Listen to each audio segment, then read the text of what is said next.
Good morning and welcome to prep IAS. दोस्तों, आज है 27 जून 2021 और हम लोग करने वाले हैं द हिंदू न्यूज़पेपर के एनालिसिस। मेरा नाम है सत्येंद्र चौधरी और मैं आपके लिए सिलेक्टेड कुछ 6 टॉपिक्स लाया हूं जिसके बारे में आज हम लोग डिस्कस करने वाले हैं।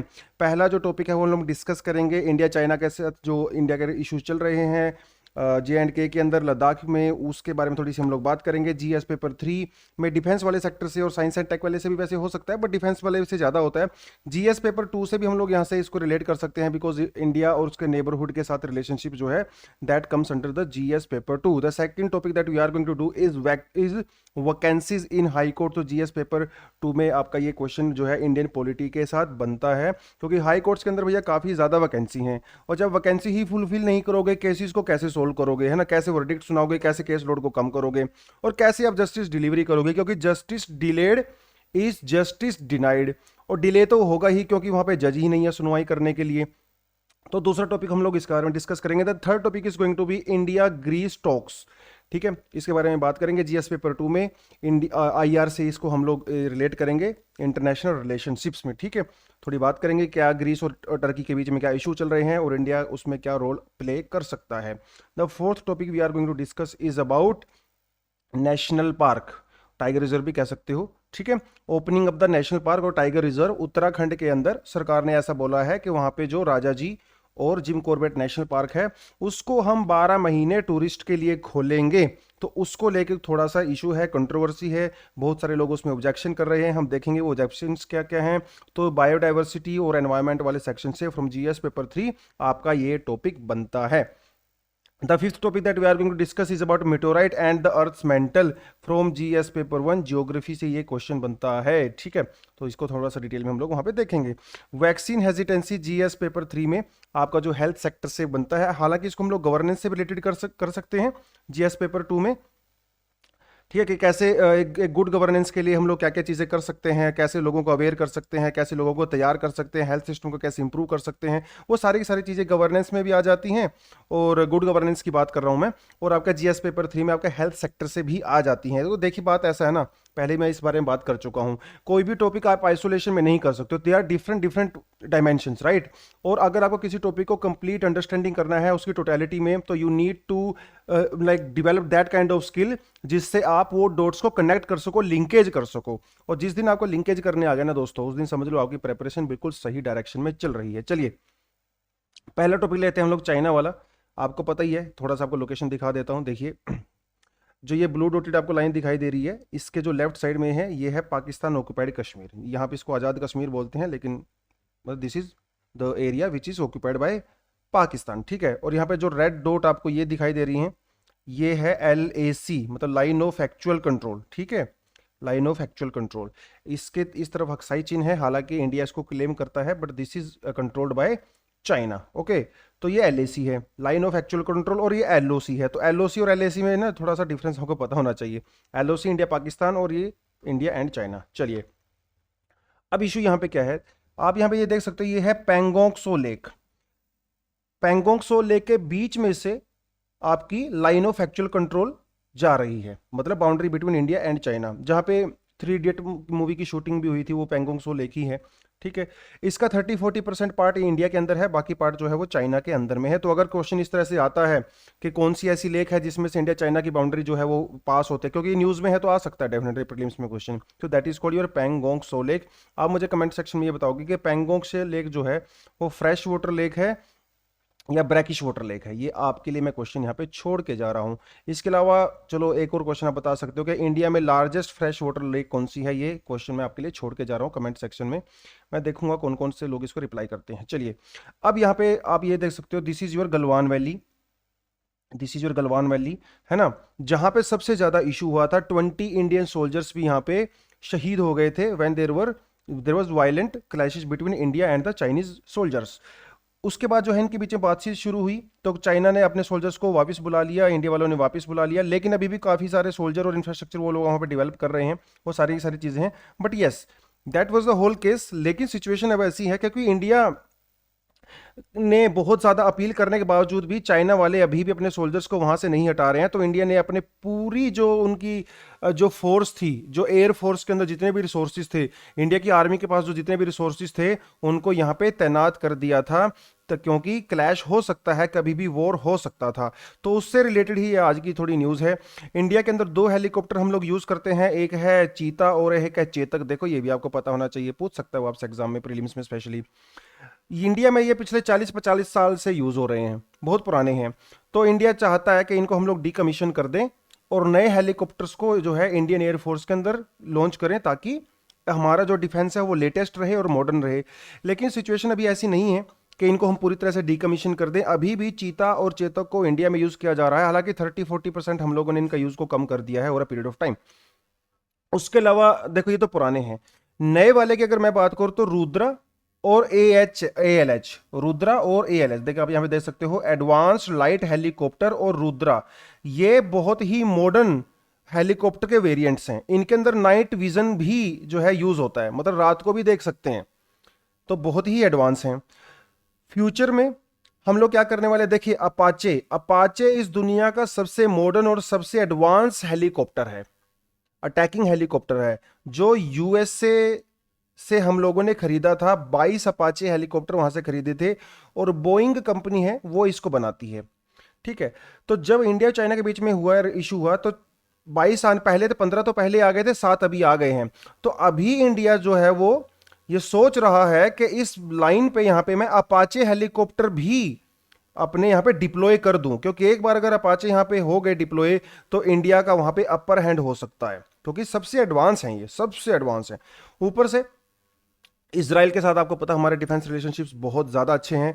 तो वहाँ से भी हम लोगों ने एक medium altitude long endurance UAV बोलते हैं जिसको, मतलब ड्रोन्स, हमने जो है इसराइल से मंगवाए हैं। कुछ डिलीवर हो गए हैं, कुछ होंगे, जिसे कहा जाता है मेल। तो आप यहाँ पिक्चर में देख सकते हो, वो मेल की पिक्चर ही है ये। इसके अंदर इंसान नहीं बैठते हैं, ये ऑटोमेटिकली ही चलता है रिमोट कंट्रोल के साथ। तो ये भी हम लोग डिप्लॉय करने की वहाँ पे जो है सोच रहे हैं। उसके अलावा रशिया के साथ आपको पता ही हमारे रिलेशनशिप बहुत अच्छे हैं। रशिया से भी हम कुछ एडवांस हेलीकॉप्टर्स जो हैं वो मंगवाने वाले हैं। तो ये सारी के सारी जब फोर्सेस, वो देखिए यार, पता क्या है ना, अब जब तक चीज़ें सही रहती हैं तब तक रहती हैं, लेकिन एक बार जब चीज़ें बिगड़ने लगती हैं ना, तो फिर वो बिगड़ती ही चली जाती हैं। चाइना के साथ इंडिया का जो था वो था, लेकिन 62 के बाद ठीक ठाक रिलेशन थे बॉर्डर को लेकर। लेकिन पिछले कुछ सालों से ना चाइना थोड़ा ना, आपको पता ही है, बदमाश टाइप का आदमी है। तो वो यहाँ पे थोड़ी दिक्कतें क्रिएट कर रहा है। तो चाइना, इंडिया चाहता है कि वो अपना ईस्टर्न J&K के अंदर यहाँ पे पूरा अपना डिफेंस इस तरह से रखें, अगर फ्यूचर में कुछ लड़ाई होती है तो कम से कम हम उनको जवाब देने वाली पोजीशन में रहते हैं। देखिए अब ये देख सकते हैं ना, अभी ये DBO लिखा हुआ है, ये है दौलत बेग ओल्डी। और इंडिया ने, ये जो आपको यहाँ पे रेड कलर का दिखाई दे रहा है ना, ये इंडिया ने यहाँ पे एक बहुत ही बढ़िया मॉडर्न रोड बनाया है, ओल्ड वेदर रोड, जिसके थ्रू हम लोग यहाँ पे सप्लाई सोल्जर्स वगैरह भेज सकते हैं। और इस रोड की वजह से ही चाइना को मिर्ची लगा था, सही बताऊं तो मैं। और इसीलिए वो जो है यहाँ इसको ऑब्जेक्शन कर रहा था, और इसलिए उसने यहाँ पे सारी सारी प्रॉब्लम क्रिएट की थी। देखिए यहाँ पे ये है सियाचिन, ये जो ट्रायंगल्स आपको दिखाई दे रहा है। ठीक है। इस तरह से डेफिनेटली एग्जाम में क्वेश्चन पूछ सकते हैं, इन लोकेशन बेस्ड क्वेश्चन पूछ सकते हैं, और पूछते भी हैं। आपसे पूछ सकते हैं कि सियाचिन कहाँ पे सिचुएटेड है, वो पूछेगा आपसे नॉर्थ ऑफ ले, ठीक है, आपसे पूछेगा ईस्ट ऑफ गिलगिट बाल्टिस्तान, इस तरह से क्वेश्चन आपसे पूछेगा, north west of Galwan valley. तो आपको लोकेशंस के बारे में पता होना चाहिए, क्योंकि मैप बेस्ड क्वेश्चन वो आपसे पूछ सकता है। और वैसे भी ये सारे टॉपिक जो है न्यूज़ में रहते हैं। चलिए, सेकंड जो न्यूज़ है वो है हमारी हाई कोर्ट की जजेस से रिलेटेड, बिकॉज काफ़ी ज़्यादा वैकेंसीज हैं हाई कोर्ट्स में, और इसलिए बहुत सारे केस भी पेंडिंग हैं। रिसेंटली हमारे जो NV रमन्ना, ये हमारे चीफ जस्टिस ऑफ इंडिया हैं, वैसे इनको लेकर भी कंट्रोवर्सी थी, आपको पता ही होगा, है ना। आंध्रा के CM ने लिखा था लेटर प्रेसिडेंट को कि ये सही आदमी नहीं है, करप्टेड आदमी है NV रमन्ना जी, तो आप इनकी अपॉइंटमेंट को रोक दीजिए। काफ़ी कंट्रोवर्सी हुआ था, वो आपको पता ही होगा। लेकिन रमन्ना जी ने हाई कोर्ट के चीफ जस्टिस को जो है उनको लेटर लिखा, उनसे बातचीत किया, फ़ोन वगैरह पे भी कॉन्फ्रेंस किया, जूम कॉल किया, और उनको एक बात बोली कि आप जो है अपने यहाँ पे हाई कोर्ट में जजेस की ज़्यादा से ज़्यादा अपॉइंटमेंट करें, और जितनी भी वैकेंसीज हैं उनको फिलअप करें, और जो भी पेंडिंग वहाँ पे वैकेंसीज चल रही हैं आप उनको भी जल्दी से जल्दी प्रोसेस करें, क्योंकि आपको अपॉइंट करना है उनको। और यही सारी की सारी चीज़ें इन्होंने एक लेटर लिखा लॉ मिनिस्ट्री को और उनको बताया कि देखिए मैंने ये सारी बातें की। देखिए यहाँ पे ना सब फॉर्मल बातें चलती है, लेटर वेटर लिख के बात चलती है, ऐसा नहीं है कि व्हाट्सएप पे मैसेज करते हैं। तो article 217 of Indian constitution it talks about the appointment of the high court जजेस। ठीक है, लक्ष्मीकांत का टॉपिक है जुडिशरी, आप वहां पे पढ़ लीजिए सुप्रीम कोर्ट और हाई कोर्ट के कुछ खास खास आर्टिकल्स आपको पता होना चाहिए, पूछ सकता है एग्जाम में, मैच द फॉलोइंग टाइप के क्वेश्चन वो पूछता है। ठीक है, अब हाई कोर्ट के जो जजेस की अपॉइंटमेंट होती है, जो ट्रांसफर होती है, वो होती है कोलेजियम सिस्टम के थ्रू। अब ये कोलेजियम क्या है, देखिए कोलेजियम एक ग्रुप होता है जिसके अंदर चीफ जस्टिस होता है और सीनियर जजेस होते हैं। ऐसे ही हाई कोर्ट में कोलेजियम होता है और सुप्रीम कोर्ट में कोलेजियम होता है। जो हाई कोर्ट का कोलेजियम होता है, जो ट्रांसफर के लिए काम आता है और अपॉइंटमेंट के काम आता है जजेस की, उसके अंदर जो है चीफ जस्टिस होते हैं हाई कोर्ट के और दो सीनियर मोस्ट जजेस होते हैं। जब ये डिसाइड करते हैं कि हम लोग इस पर्सन को एक जज बनाने वाले हैं, तो उसको ये नाम भेजते हैं कहां पे, सुप्रीम कोर्ट के कोलेजियम में भेजते हैं। और हाई कोर्ट के जजेस की जो अपॉइंटमेंट के लिए सुप्रीम कोर्ट का कोलिजियम होता है, उसके अंदर भी चीफ जस्टिस ऑफ इंडिया होते हैं और दो सीनियर मोस्ट जजेस होते हैं। देखिए मैं यहां पे हाई कोर्ट के जजेस के अपॉइंटमेंट की बात कर रहा हूं। जो सुप्रीम कोर्ट के जजेस की कोलिजियम होता है ना, उसके अंदर चार होते हैं, एक चीफ जस्टिस और चार सीनियर मोस्ट। और लेकिन जो हाई कोर्ट के लिए होता है, इसके अंदर सिर्फ दो होते हैं। तो कंफ्यूज मत होना, थोड़ी थोड़ी सी चीजें हैं एग्जाम में, आप कंफ्यूज मत होना।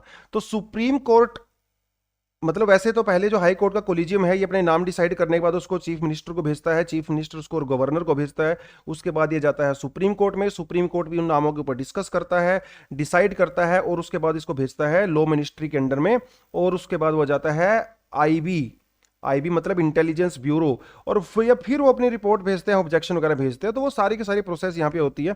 क्योंकि ये आर्टिकल इस बारे में नहीं है, आप बस थोड़ा सा लक्ष्मीकांत पढ़ लीजिए, थोड़ा सा मैंने आपको बता दिया है कि कोलेजियम सिस्टम होता है हाई कोर्ट के अंदर भी और सुप्रीम कोर्ट के अंदर भी। जो हाई कोर्ट के जजेस होते हैं वो प्रेसिडेंट के द्वारा अपॉइंट किए जाते हैं।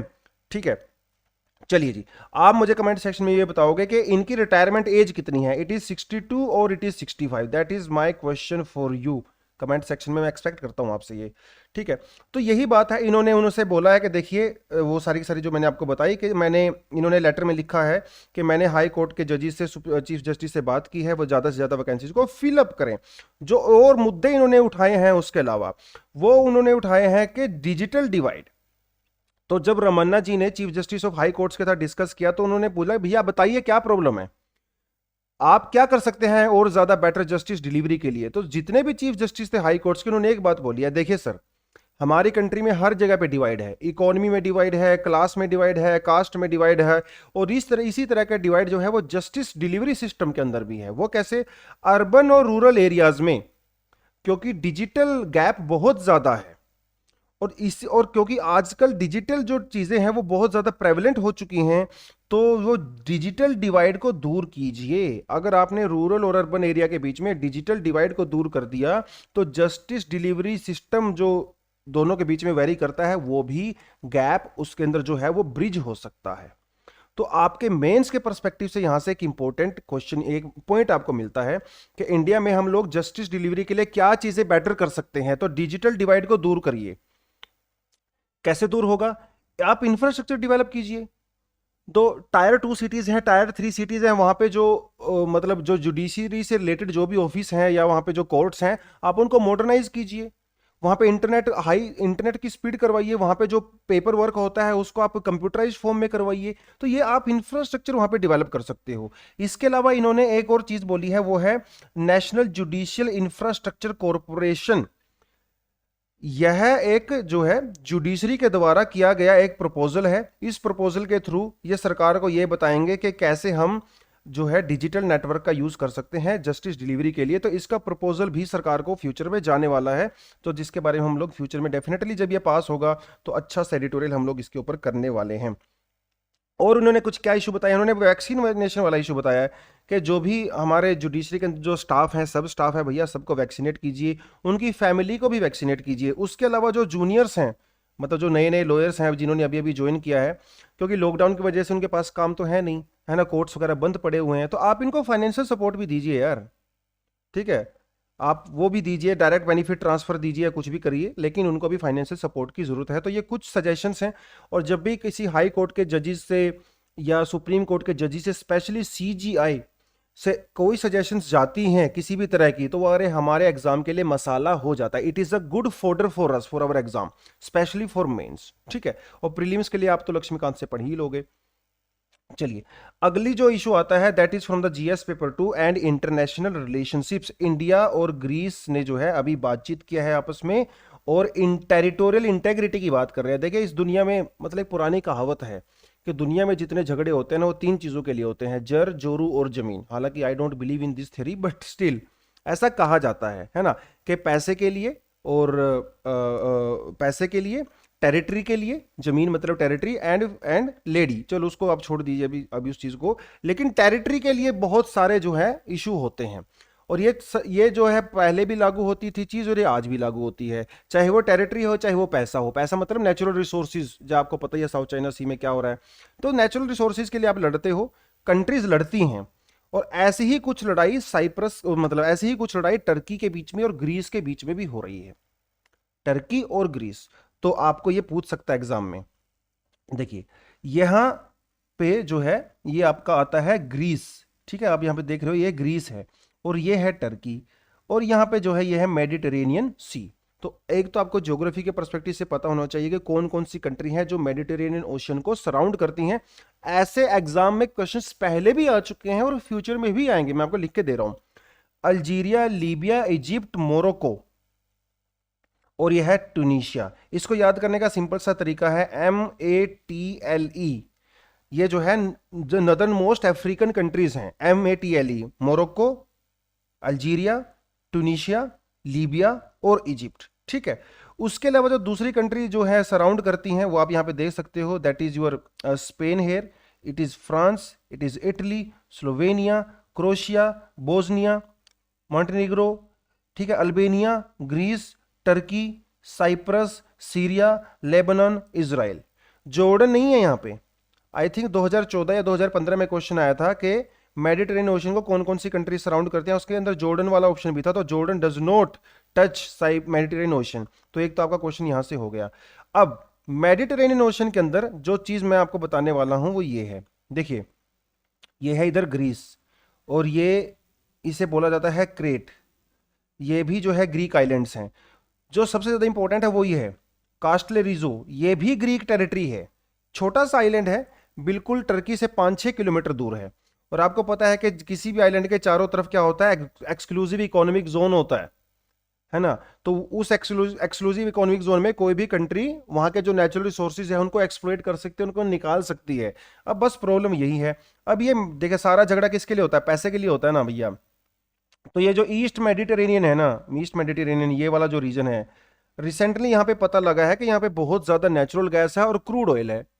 नेचुरल गैस की और क्रूड ऑयल की सबको रिक्वायरमेंट होती है, बिकॉज ये आज की जो मॉडर्न इकोनॉमी है इसका बैकबोन है। अब टर्की कहता है कि ये एरिया मेरा है, ग्रीस कहता है कि ये मेरा है, तो उसको लेके यहाँ पे जो है कुछ इशू क्रिएट हुए थे दोनों के बीच में। तो ये जो कास्टलरिजो यहाँ पे दिखाई दे रहा है, तो ये जो है एक्सक्लूसिव इकोनॉमिक जोन है ग्रीस का। टर्की कह रहा है कि नहीं ये मेरा है। तो यहाँ पे ना काफी चीजें ओवरलैप हो गई हैं, ओवरलैप हो गई हैं। टर्की, ये जो कि यहाँ पे ग्रीस है, ग्रीस और इजिप्ट, इजिप्ट ये भी क्लेम करते हैं, और ग्रीस और इजिप्ट यहाँ पे फ्रेंड्स हैं। तो ये दोनों चाहते हैं कि हम इस एरिया को एक्सप्लोइट करें। टर्की और लीबिया ये दोनों चाहते हैं कि हम इसको एक्सप्लोइट करें।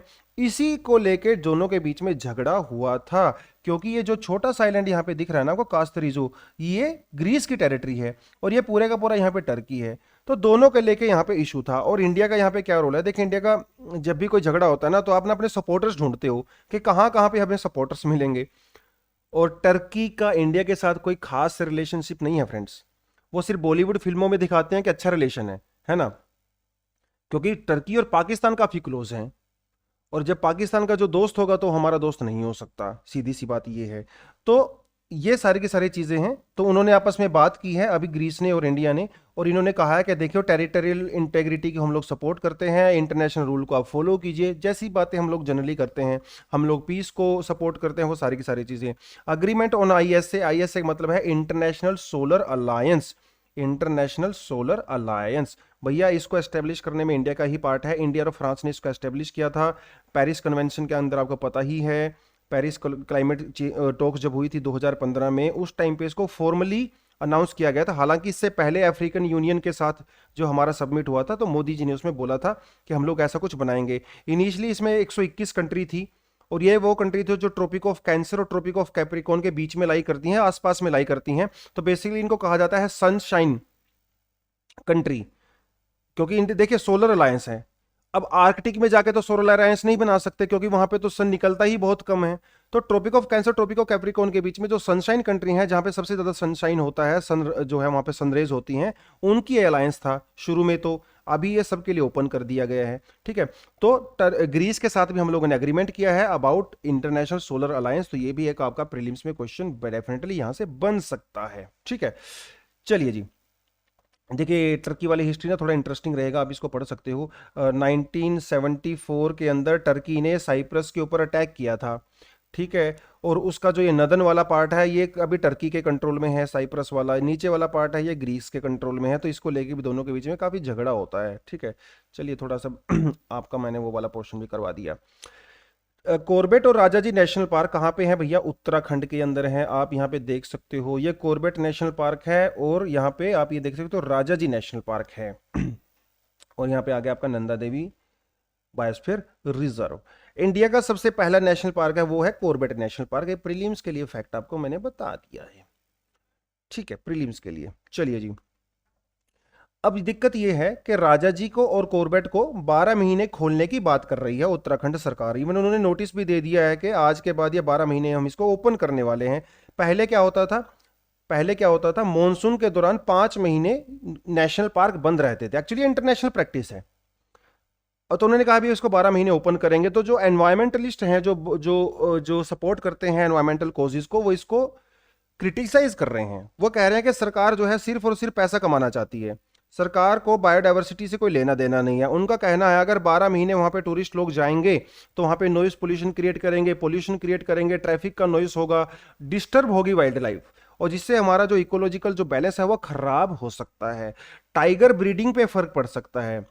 हालांकि टाइगर ब्रीडिंग जनरली लोग ऐसा मानते हैं कि मॉनसून के दौरान टाइगर ज्यादा ब्रीड करते हैं, लेकिन सर्वे ऐसा कहते हैं कि टाइगर 12 महीने ब्रीडिंग करता है।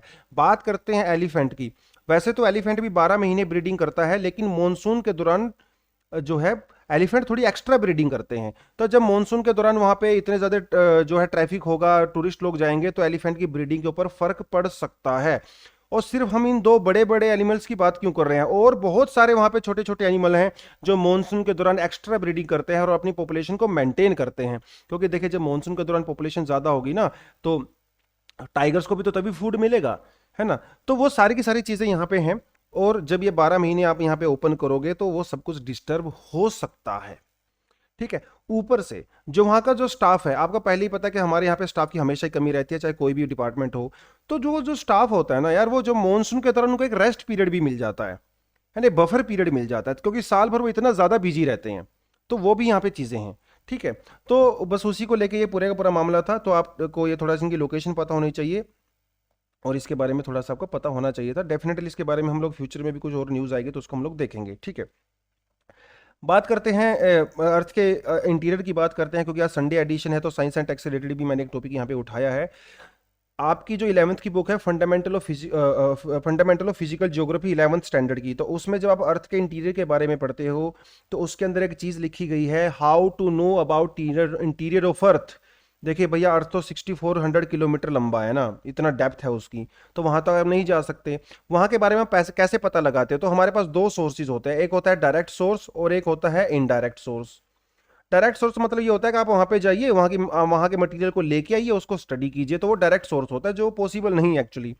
एक होता है हमारे पास इनडायरेक्ट सोर्स।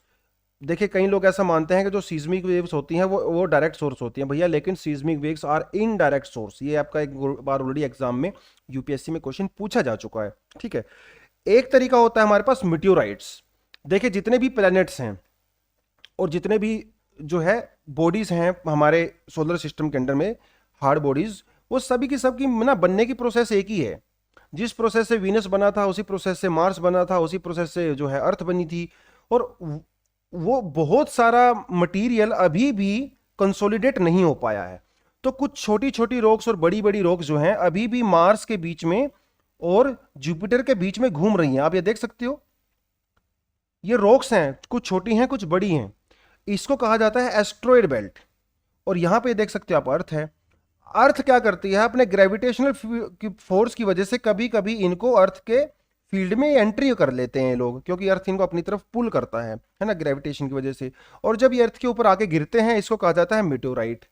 तो जिस मटेरियल से अर्थ बना है उसी मटेरियल से ये बना है। तो अगर मैं इनको स्टडी करूंगा तो डेफिनेटली मैं अर्थ के इंटीरियर के बारे में भी पता लगा सकता हूं। बस वही स्टडी है जिसे कहा जाता है मेटेओराइट स्टडी। Meteorite study. तो देखिए अर्थ की ना तीन तीन लेयर्स होती हैं, एक होती है क्रस्ट, एक होती है मेंटल लेयर, एक होती है कोर। कोर के अंदर दो होती हैं, आउटर कोर, इनर कोर। अब यहां से मटेरियल लेके आना पॉसिबल नहीं है, लेकिन अगर कोई मटियोराइट अगर अर्थ के ऊपर गिरता है, यहां पे गिरता है मान लो क्रस्ट के ऊपर, तो इसको स्टडी करके मैं इसके बारे में पता लगा सकता हूं, क्योंकि दोनों जो है बनने की प्रोसेस सेम है इनका। तो इसी तरह का एक मिट्योराइट जो है 2015 में गिरा था, कहां पे, आसाम में गिरा था। ठीक है, 2015 में आसाम में। और इसको स्टडी करने के किया हम लोगों ने, और ये पता लगाया कि ये किस चीज़ से बना हुआ है। ये बना हुआ भैया, ये बना हुआ है कॉन्ड्राइट से। और कॉन्ड्राइट एक स्टोन का ही एक तरह का एक वर्जन होता है। ठीक है, स्टोनी टाइप का होता है ये। इसके अलावा और भी मटेरियल इसके अंदर पाए गए हैं, जैसे पायरोक्सिन, ओलिवाइन, क्रोमाइट, ये सब भी इसके अंदर में पाए गए हैं। तो यहां से भी प्रीलिम्स में आपसे क्वेश्चन वो पूछ सकता है कि which of the following are found in a meteorite. तो वहां पे आपको ये दे सकता है, और इसी तरह से क्वेश्चन पूछता ही होगा एग्जाम में आपसे। ठीक है, ओलिवाइन यहां पे ज्यादा क्रूशियल है, क्योंकि ओलिवाइन जो है वो हमारे अर्थ क्रस्ट में पाया जाने वाला एक मेजर कंपोनेंट है, एक मेजर मटेरियल है। ये ज्यादातर अपर मेंटल में पाया जाता है, लेकिन ये जब लोअर मेंटल में जाता है तो ये चेंज हो जाता है, ब्रिजमेंटाइन में और मैग्नेटोसाइट में वो चेंज हो जाता है। अब ऐसा क्यों होता है, क्योंकि टेम्परेचर का डिफरेंस होता है। जैसे ही आप क्रस्ट से मेंटल की तरफ और मेंटल से कोर की तरफ जाते हो, तो अर्थ का टेम्परेचर इंक्रीज होता है। और जब टेम्परेचर इंक्रीज होता है तो ओलिवाइन की प्रॉपर्टी भी चेंज हो जाती है। ये हमें पहले से पता ही था, लेकिन इस मेटेओराइट को स्टडी करने के बाद और हमें प्रूफ मिल गया है। तो देखिए, जो चीज हम लोगों ने एनसीईआरटी में पढ़ी थी वही चीज प्रैक्टिकल भी हम लोग कर रहे हैं। तो जैसे जैसे इस मेटेओराइट के अंदर जो टेम्परेचर, प्रेशर हम लोगों ने स्टडी किया, तो वही सेम स्टडी हम लोग अर्थ के ऊपर भी अप्लाई कर सकते हैं, and then we can get to know about the interior of earth. ठीक है, तो वो सारी की सारी चीजें हैं। बढ़िया एक आर्टिकल मुझे नजर आया ज्योग्राफी के पर्सपेक्टिव से, आप इसको सेव कर सकते हो। ठीक है, ये एग्जाम्पल भी आप दे सकते हो अपने एग्जाम में। चलिए, अगली जो न्यूज आती है वो आती है आपका वैक्सीनेशन से रिलेटेड। देखिए, अभी रिसेंटली का बाराबंकी, उत्तर प्रदेश में है भैया बाराबंकी। वहां पे जब कुछ हेल्थ ऑफिशियल्स वैक्सीन लगाने गए गांव वालों को, तो गांव वाले नदी में जंप कर गए, बोला हम तो वैक्सीन नहीं लगवाएंगे। भाग गए वहां से और नदी में कूद गए, तैर के ना दूसरी तरफ चले गए एक। और तो वो सारी सारी चीजें हुई। लेकिन ऐसा क्यों है, लोग वैक्सीन लगवाने से क्यों डर रहे हैं? कल मेरे पास भी जो है एक अंकल आए थे, वो कह रहे थे भैया मैं तो वैक्सीन नहीं लगवाऊंगा। मैंने अंकल पूछा, अंकल क्या रीजन है आपके? बोले वैक्सीन वैक्सीन से कुछ होता जाता नहीं है, लोग वैक्सीन से मर रहे हैं। अब मैंने पूछा अंकल जी आपके पास डेटा कहाँ से आया? तो उन्होंने बोला व्हाट्सएप पे मेरे पास एक मैसेज आया था। तो ये र्यूमर्स हैं, फेक न्यूज, र्यूमर्स है कि नहीं, कॉन्स्पिरेसी थ्योरीज जो सोशल मीडिया के थ्रू फैलाई जा रही है, और लोग इनके ऊपर बिलीव कर रहे हैं कि वैक्सीन अगर आप लगवाओगे तो मर जाओगे, 2 साल के बाद मर जाओगे। कुछ लोग कह रहे हैं कि हम इंपोर्टेंट हो जाएंगे, नामर्द हो जाएंगे अगर वैक्सीन लगवाओगे तो। कुछ लोग कह रहे हैं कि वैक्सीन लगाने से ना जो है, अगर बच्चे पैदा हो भी गए, प्रेगनेंसी हो भी गई, तो वो जो है उनके अंदर डिफॉर्मिटीज होंगी। इस तरह की फेक न्यूज जो है फैलाई जा रही हैं। डर है लोगों के अंदर। लोगों के अंदर यह भी डर है कि हमें लो क्वालिटी की वैक्सीन लगाई जा रही है, और जो अमीर लोग हैं, जो पॉलिटिशियन लोग हैं, वो अच्छी क्वालिटी की वैक्सीन लगवा रहे हैं। ये भी लोगों के अंदर डर है, क्योंकि उनके दिमाग में हमेशा ये बैठ गया है कि हाई क्वालिटी की चीजें लोग वही आती है, हमारे पास तो ना बची कुची खराब चीज आती है। और कुछ लोग आफ्टर इफेक्ट से डरते हैं कि बुखार हो जाएगा, मैं क्रिपल हो जाऊंगा, मेरी मेरी जो है सांस फूल जाएगी। तो इस तरह का बहुत सारा डर लोगों के मन में है। और ये कोई ऐसा नहीं है कि पहली बार ऐसा डर है, जब भी किसी इसी तरह की चीजें होती हैं तो वैक्सीन का डर हमेशा रहता है। अमेरिका के अंदर भी ये चीज देखी गई है कि अमेरिका में जो स्पेशली जो अफ्रीकन अमेरिकन हैं, उनके अंदर ये हेजिटेंसी काफी ज्यादा देखी गई है, अफ्रीकन अमेरिकन के अंदर। और जो ऊपर से हिस्पोनिक्स जो लोग हैं वहां पे, उनके अंदर भी इस तरह की जो है हेजिटेंसी देखी गई है। तो कुछ नया नहीं है। लेकिन इंडिया के कॉन्टेक्स्ट में इसका क्या रीजन हो सकता है? बहुत सारे रीजन हो सकते हैं। देखिए, हम 2-3 चीजें आपको मैंने बता दी, फेक न्यूज वगैरह का, वो सब चीजें हैं, एडवर्स इफेक्ट होंगे, कॉन्स्पिरेसी थ्योरीज होती हैं। लेकिन इससे ज्यादा इंपॉर्टेंट वो चीजें हैं जो सोशल और कल्चरली आपको इंपैक्ट करती हैं। देखिए, राजस्थान के गांव में सर्वे किए और इंटरव्यूज किए, वहां पे ये पता चला कि लोग इसलिए वैक्सीन नहीं लगवा रहे हैं कि उसकी क्वालिटी खराब है, इसलिए वैक्सीन लगवा रहे हैं कि लोगों को लगता है कि हमारे साथ डिस्क्रिमिनेशन किया जा रहा है। समझ रहे हो? क्योंकि जो इस जगह पे रहने वाले लोग हैं उनके साथ हमेशा से ही डिस्क्रिमिनेशन होता आया है। उनके चाहे फॉरेस्ट राइट हो, चाहे कोई जमीनों कोई भी राइट्स हो, उनको हमेशा से ही सरकार के द्वारा कर्टेल किया गया है। एजुकेशन लोगों को प्रोवाइड नहीं किया गया है। तो जब हमेशा से ही उन्होंने डिस्क्रिमिनेशन सहन किया है तो वो लोग अभी भी यही सोचते हैं कि इस वैक्सीन को लेके भी हमारे साथ डिस्क्रिमिनेशन हो रहा है। लो क्वालिटी की वैक्सीन जो है हमें लोग दी जा रही है, नकली वैक्सीन हम लोगों को दी जा रही है।